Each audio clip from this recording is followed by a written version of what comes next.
নমস্কার, অভিনন্দন, সুস্বাগতম সবাইকে। আমার ইউটিউব পরিবারের বাবা মা ভাই বোন এবং সন্তানরা সবাই কেমন আছো? আশা করি ভালো আছো। ভালো থাকবে, ভালো রাখবে, নিজের কর্মের ওপর সদা সর্বদা ভরসা রাখবে। হিন্দু ধর্মে সিঁদুরকে অন্য মাত্রায় সম্মান দেওয়া হয়েছে। বিবাহিত মহিলাদের প্রতীক হচ্ছে সিঁদুর। সনাতন ধর্মে প্রায় 1600বার মধ্যে সিঁদুর হচ্ছে অন্যতম। আজ আমি আমার মা বোন ও কন্যাদের উদ্দেশ্যে সিঁদুরের কি মহিমা আজকে আমি তোমাদের তাই বলবো। আর সিঁদুর পরার কিছু নিয়ম আছে, আমি সেগুলোকেও বলবো।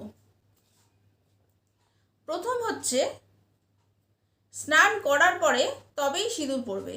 স্নান না করে কখনো সিঁদুর পরতে নেই। যদি ভীষণ তাড়াহুড়ো করে কোথাও যাও, তাহলে হয়তো স্নান করতে পারলে না, তাহলে এখন বাজার চলতি প্রচুর লিকুইড সিঁদুর পাওয়া যায়, সেইগুলো পরে নিও।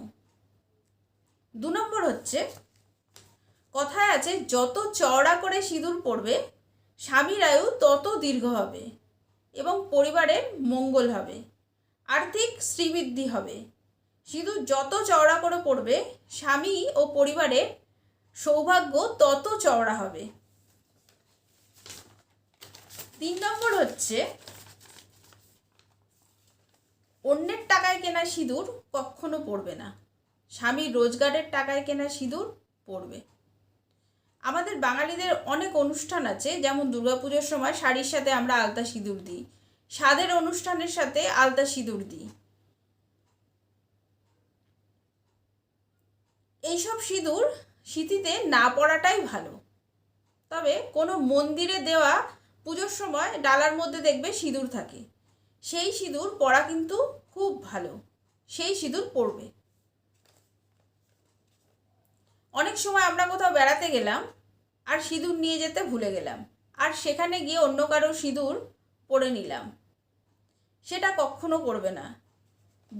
যেখানে যাচ্ছ সেখানকার সিঁদুর নিয়ে পড়লে, যার সিঁদুর নিয়ে পড়ছো সে যদি সৌভাগ্যশালী হয় তাহলে ঠিক আছে, নইলে তোমার ক্ষেত্রে সমস্যা হতে পারে। 5 নম্বর হচ্ছে, অন্যের সিঁদুর যেমন পরবে না, অনেকে আছে অন্যের কপাল থেকে টিপ তুলে নিয়ে পড়ে, সেটাও পরবে না। অন্যের কপালে টিপও কখনো পরতে নেই। 6 নম্বর হচ্ছে, সিঁদুর পরতে গেলে অনেক সময় দেখবে আমাদের হাত থেকে সিঁদুর কৌটো ভুলবশত বেকায়দায় পড়ে যায়, তখন সেই সিঁদুরকে কখনো ঝাঁট দিয়ে পরিষ্কার করবে না বা জল দিয়ে ধুয়ে দেবে না।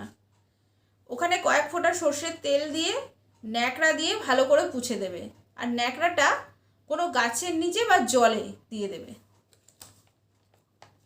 7 নম্বর হচ্ছে, কখনো কোনো বিধবা মহিলার সামনে সিঁদুর পরবে না, সে তোমার যতই কাছের লোক হোক। কারণ কোনো পতিব্রতা নারী যদি স্বামীকে হারায় আর তার সামনে তুমি যদি সিঁদুর পরো, তাহলে তার মনে কষ্ট হতে পারে। তুমি অজান্তেই তার মনে হয়তো দুঃখ দিয়ে ফেলবে, কারণ সেও কখনো মনে মনে ভাবতে পারে, আর আজকে যদি আমার স্বামী বেঁচে থাকতো তাহলে আমিও সিঁদুর পরতাম। সেই জন্য কোনো বিধবা মহিলার সামনে কখনো সিঁদুর পরবে না। সে যদি বলে যে সিঁদুর পরলি না, পরে নে, বলবে হ্যাঁ পরছি একটু পরে, পরছি একটু পরে, এরকম বলবে। 8 নম্বর হচ্ছে, সিঁদুর বিজয়া দশমীর সময় যখন আমরা মা দুর্গাকে বরণ করি, সেই সিঁদুর নিয়ে সবাই সবাইকে পরায়। সেই সিঁদুর সবাই সবাইকে পরাতে পারো এবং পরতে পারো, এতে কোনো সমস্যা নেই।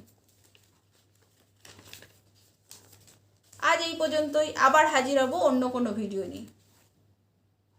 আমার এই ভিডিওটা যদি ভালো লাগে তাহলে একটা লাইক করে দিও, আর আমার চ্যানেলটাকে সাবস্ক্রাইব করে নিও।